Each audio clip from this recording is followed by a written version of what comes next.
ሰላም እንዴት ናችሁ? ቻናል ቤተሰቦች እንኳን ወደዚህ ቻናል በሰላም መጣችሁ። እንግዲህ ለዚህ ቻናል አዲስ ከሆናችሁ ሰብስክራይብ በማድረግ ቤተሰብ ሁኑ እና ለአንድ ቤተሰብ ሆናችሁ ደግሞ ላይክ በማድረግ ቪዲዮውን ጀምሩት። እንግዲህ ዛሬም እናንተን የሚያስቁና የሚያስገርሙ ቪዲዮዎችን ይዘን መተናል ማለት ነው። እንግዲህ ዳይ ወደ ቪዲዮ እንላለን ማለት ነው።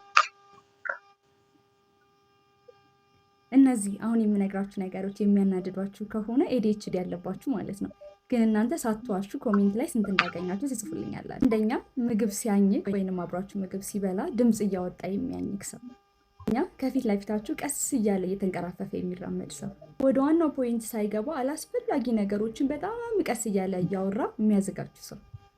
ልትሰሩት ያሰባችሁትን ነገር ቀድሞ የሆነ ሰው ሲያዛችሁ እናንተ በስርዓት አስተካክላችሁ ያስቀመጣችሁትን ዕቃ የሆነ ሰው መጥቶ ሲያበላሽ ወይም ደግሞ ሲነካካ። ሁለተኛ በጣም የሚንቀራፈፍ ኔትወርክ ሎድ እያደረገ የሚቆይ ፋይል፣ በጣም ለመክፈት የሚቆይ ስልክ።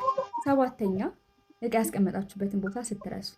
ስምንተኛ አጠገባችሁ ሆኖ ድምፁን በጣም ከፍ አድርጎ ስልክ የሚያወራ ሰው። ዘጠኝ እናንተ እየሰራችሁ ወይም ደግሞ የሆነ ነገር እያስረዳችሁ እያወራችሁ በመሀል ጣልቃ ገብቶ የሚያቋርጣችሁ ሰው። እነዚህ ምልክቶች በሙሉ ካሉባችሁ ADHD አለባችሁ ማለት ነው። ከእነዚህ ምልክቶች ስንት እንዳገኛችሁ ወይም ደግሞ ሌላ የሚያናድዳችሁ ነገር እኔ የረሳሁት ነገር ለማንኛውም ማለት እኔ ADHD የምታውቁት ካላችሁ ብትነግሩኝ ደስ ይለኛል። እዚህ ጋር ላመጣው ያሰብኩበት ምክንያት አዲስ ስለሆነብኝ ነው። ቃል ውስጥ የምታውቁት ካላችሁ ተናገሩ። ባለ ትዳሮች ያሉበት ሁኔታ አግቹ የሆንኩት ስለማታውቁ እንዳታገባው ልጅ ነገርኩ ህይወት የተመሰለ እንዴ ልጅ ጆዳ እንዴ ወይኔ አበደ። ይማ መቅረጽ አለብኝ። ዳውድ ተከባት እየነገርኩ ነው። እንዳታገባው ነው እየነገርኩ ነው። ዳውድ ተመለስ። እንዴት አያችሁት? ያን ምናልባት ትዳር ውስጥ ያላችሁ ሰዎች እስቲ ያሳፍጡበት። እንግዲህ እኔ ቪዲዮስ ነገር ምን ትላላችሁ? እስቲ ያሳፍጡበት። ከሴት ጋር እኮ አሰጣ ይላል። ይሄው ነው እሺ። አረ ይችላል። አይሽ ያገባው አረ አራተኛ ሃይላይት ነው። ማነው ደግሞ ድጋሜ ነው የሚያሳየው? ነው እሺ። አረ በስመ አብ ስጠው እሺ። እሺ ለዛ ለምንድን ነው ፊሽካ አላረገው የማይሰጡት መሀል ላይ ጥቁር ለለበሰው? አረ ስጠው እዛ ፊሽካ ለዳኛው ያገኝ ፊሽካ አላረገው ስጠው። አረ እንደው በእናትህ እንግዲህ ጀማሪ ኳስ አይታችሁ የማታውቁ ከሆነ ማለት ነው ሃይላይቱን ሲያገባ ሁለተኛ ሶስተኛ ጎል እያላችሁ የምትቆጥሩና ደግሞ ለዳኛው ፊሽካ አላረገው ለዳኛው ለማለት ነው። እንግዲህ ከግቢ ተመልሼ ስለ ጓደኞቼ ስጠይቅ ይላል ሚኪና ሰማን እንዴ ትልቅ ስልክ ቤት ከፈተ እኮ። ኧረ ተይ በእውነት ለዛ የጠፋው ማለት ነው። እና እሺ እንትና ሮቤል ትልቅ አለ የተባለ ካሜራማን ሆኗል። ኧረ ተይ በእውነት ፎቶ ቤት ከፍቷል። አቤት ይችላል። እናቴ ያኔ እኮ 12 ወድቆ ማለት ነው። ስናጽናና ነው እኔ ብቻ ነኝ ማለት ነው ግቢ ገብቼ ምፈገው ማለት ነው። እና ጋይስ ፈግቼ አልቀረውም። ይሄንን ጸዴ ላይክ ሁማኔት ይዤላችሁ መጥቻለሁ። በጣም ባሪፍ ዋጋ ዴሊቨሪ ያላችሁ በተማሪ ዋጋ ማለት ነው። ስፔሻሊ ለተመራቂዎች በተመጣጣኝ ዋጋ ካላችሁ ደውሉ ይላችኋል። ለማንኛውም ማለት ነው ጀለስ ለመጀመሪያ ጊዜ እንዴት ተጠቀም? አንተ ምን እያደረክ ነው? ለገባ ፈልጌ እኮ አልከፍት ብሎ ነው። አልከፍተኛ አልከፍታሉ። ምን ይባላል? የመግቢያው ነው በር ነው እንዴ? ስንተኛ ህንጻ ለመውጣት ፈልገህ ነው? ስንተኛ ፎቅ ነው? ግን ስሙ እኮ አውቀዋል። ሊፍት ነው እኮ እኔ ለምከፍልልህ በሊፍት ምን ነው? ስንተኛ ፎቅ ነው? ስንተኛ ፎቅ ነው ተፈልገህ ነው? 7 እና እንኳን አክተር የሚከፍቱልህ እና እኔ አሁን ልክፈልልህ ነው ምን ይሄ ሊፍት አንኳኩተህ አይከፍቱልህም። ይሄ ስላልተገጠመለት እንጂ እዚች ጋር አንዷን ፕረስ ታደርጋት ትከፍተና የምትወጣበትን ቁጥር መርጠህ እዛ ነው የምትሄደው። እሺ ብራዘር፣ እሺ ግን እኔንም ከፍልልሽ ትከፍልልኛለህ። እሺ ብርም አይከፈልም፣ ችግር የለም አይከፈልም። አይ ብር አይከፈልም። ፕረስ ታደርጋለህ፣ ጭነህ ትገባለህ። አታንኳኳሽ። እስኪ አሁን ብታንኳ ማን ሊከፍት ነው? ሰው ውስጥ የለም እኮ ከውስጥ የለም። አዎ ግን የሉ ነው ቢኖሩ ግን ይከፍቱ ነበር። ኖ አይከፍቱም። ራሱ እንዴ ይሄ እኮ እንዴ በዚህ ትውልድ ጊዜ ማን ነው አትከተለ በቃ ተካበሉ። ለማንኛውም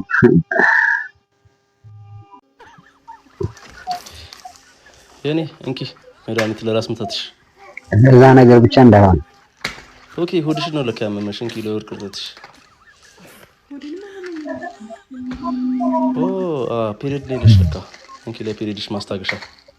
እርግጠኛ ነኝ የእርግዝና መከላከያ ነው። እሷ አልገባትም ሙሉ እንጂ እንደዛ ከሆነ በጣም አሪፍ ነው። ምንም ምክንያት የለሽም ማለት ነው። ነው ተጥሽ ሁለተኛ ልጅ እንወልዳለን። ተነሽ ሁለተኛ በቃ ያው ለዛ ነገር ነው ማለት ነው። ለሌላ አይደለም። ገገማ ጀለስ ይላል። ሂጂ የሆነ ነገር አለ። ለምንድን ነው የምሄደው? ሂጂ እንዴ ምን ሆነሽ ነው ብራዘር? ሂጂ። ኧረ እኔ ተመችቶኛል። ምን ሆናል? ኧረ በቃ ሄድ። ምን ሆናል እንዴ? እኔ አልሄድም። እኔ ደስ ብሎኛል። ኧረ በማርያም እባክህ እንዴ ምን ሆናል? የባለጌ ነገር ልታረግ ነው? ምንድን ነው የምትወረው? በስመ አብ ወወልድ ወመንፈስ ቅዱስ። ሂድ እንዴ ሂድ በቃ እንዴ ምን ሆናል? ምን ችግር? እሺ እኔ ልቀመጥ። እሺ ያንተ ሰገጤና እንደዚህ እንዴ ተባልከ? ሂድ ፋራ ጠረበ ምን ይመስላል? ምን የገጠር ልጅ እኔ እኮ አላየም ነበር። አላየሁም ሲጀመር። እንዴ ምን ሆናል? እሺ ግን እመጣለሁ። ልምጣ። እሺ ትንሽ ቆይቼ ልምጣ። ለማንኛውም አትደግሙ። በቃ እንዳይነሱ ካላችሁ ፍቱ። በቃ ምን እንትን አይደላችሁ ማለት ነው። በአንድ እንትን ላይ ራሳችሁ ጨርሱ ተወሰሱ። ፍቅር እውር ነው ይባላል። ትክክል ነው። ኧረ አሁን አይን አውጥቷል። አሁን ያል ድሮ ነበር። አሁን እንዴ አይኑ በርቶ እኔ ጋር ያይም ጭራሽ አያይም። ያ ሁሉ ነገር እንዴ በጣም እኮ ሁለታችንም እኮ ብታይ ማለት ነው በጣም ይገርም ጎበዝ ልጅ ነው ደግሞ እሱ ማለት ነው። ታይዘን ብዙ ነገር ይሄ ወጣትነት አንዳንዴ ትኩሳቷ አስቸገረች እንጂ እኮ ታይዘን የትም እንደርሳለን። ደግሞ ታይ ስናወራ ምናምን እኮ ግን በቃ አልሆነም ያ ሁሉ ነገር ምናምን አበቃ። አዎ ግን አይ እዚህ ሶሪ ብራዝ ያማል እንደ ወራ ይቅርታው እንደሚያጋጥም ገንባራ ከባድ ስድብ ነው አይባልም።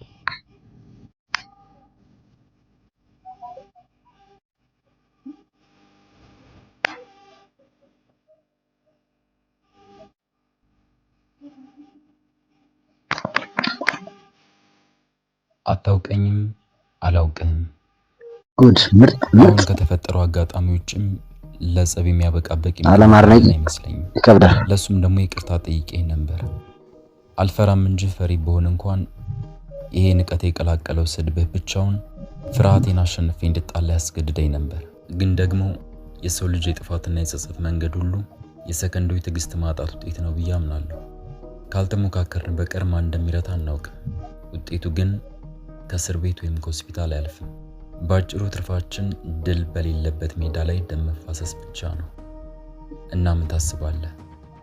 ወዳጅን ነው ወይስ ጠላት? በእውነት ደነገጥኩኝ። እስካሁን የኖርኩበት የጥፋት መንገድ ነው ፍንትው አድርጋ ያሳየኝ። ዛሬ ብቻ እኮ አይደለም ሁልጊዜ ለጸብ ቸኩላለሁ። ግን ከጸጸትና ከጉዳት ውጭ ያተረፍኩት አንዳች ነገር የለም። ለተጠቀምኩት አጸያፊ ቃል ከልቤ ይቅርታ። ብስራት እባላለሁ። አብይ ለዚህ በሳል ውሳኔ አመሰግናለሁ። ጸብ ሁልጊዜም ቢሆን አማራጭ ስናጣ የምንሰነዝረው የጸጸት መንገድ ነው። ዛሬ በአጋጣሚ ሳይሆን ለትልቁም ነገር ነው የተገናኘነው። መጥፎ ትዝታ ሊሆን የሚችል አጋጣሚ ነው ወደ በጎ ታሪክ የቀየርነው። ይሄን ያራድና ቋንቋ ካንተ ገና ብዙ እማራለሁ። ስልክ ብንለዋወጥ ደስ ይለኛል። እንደዚህ ነው አራዳ እንዲህ ነው እንደዚህ ነው ለዘበዳሉ እንደዚህ ነው ለማንኛውም ለተወሰነ ሰዓት የምናጣቸው ትዕግስቶች ብዙ ዋጋ ያስከፍሉናል። ስለዚህ መታገል ሲገኝ የሰው ልጅ እስከሆነ ድረስ በሕይወታችን ብዙ ነገር ሊያጋጥሙ ይችላሉ።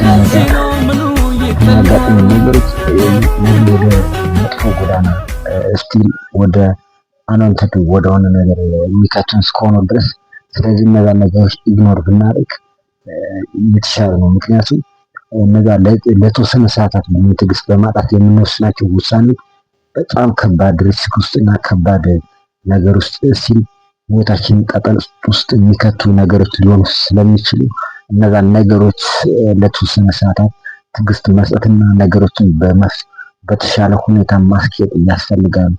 ባይ ነኝ። በአባት ስልክ ቲክቶክ ስታይ ስልክህን ስጠኝ እስኪ ቲክቶክ ሊግ ለምን ፈለክ ደግሞ በኋላ ለአንዱ እንዳትደውል። ኧረ አባዬ ትልቅ ሰው እኮ ነኝ። እኔ ግን ተናግሬያለሁ በኋላ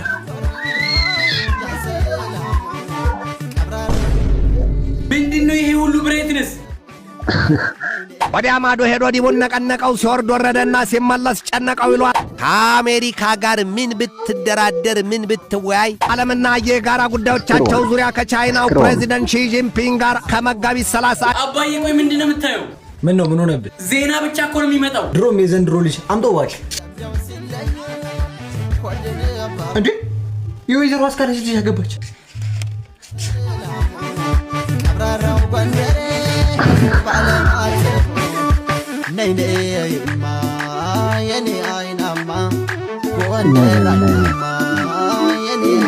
ኧረ አባዬ ምን ሰርግ ነው ይሄ? እኮ ኤአይ ነው አባዬ ኤአይ ነው። ለማንኛውም በጣም ከባድ ሁኔታ ላይ ነው የደረሰው። በጣም የሰው ልጅ የሚሰራቸውን ነገሮች ከአግዝፎ ነው የሚሰራው። እንግዲህ